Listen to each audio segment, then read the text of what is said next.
ফ্যাসিবাদের বিরুদ্ধে আন্দোলনের এক একজন সেনাপতির ভূমিকা পালন করেছে জাতীয়তাবাদী ছাত্র দলের নেতাকর্মীরা, যাদের অনেকেই আমি যতটুকু সম্ভব আমার পক্ষে কাজ করার চেষ্টা করেছি।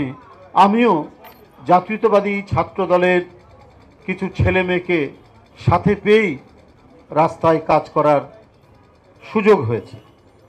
তো সুতরাং জাতীয়তাবাদী ছাত্রদল আজও পর্যন্ত গণতন্ত্র পুনরুদ্ধার সহ অন্যায়ের বিরুদ্ধে একটি ভ্যানগার্ড,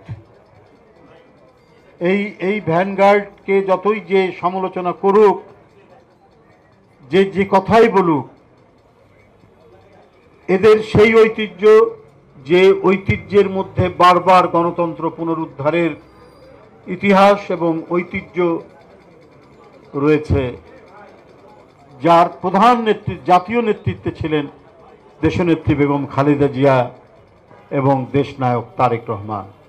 রাজনীতির যে আলোক, সেই আলোক আমরা পেয়েছি এই ছাত্রদলের, অর্থাৎ যখন আমাদের কৈশোর এবং তারুণ্যের এই ক্রান্তিকালেই, এই সময় আমরা জীবন এবং জগৎ সম্পর্কে উপলব্ধি করার সুযোগ হয়েছে জাতীয়তাবাদী ছাত্রদল নামক একটি সংগঠনের সাথে অন্তর্ভুক্ত হয়ে।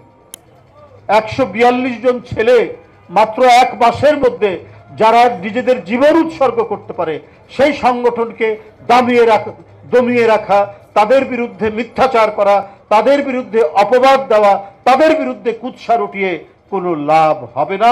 মানুষ এটা বিশ্বাস করবে না, তাদের সাধারণ ছাত্র সমাজও এটা বিশ্বাস করবে না।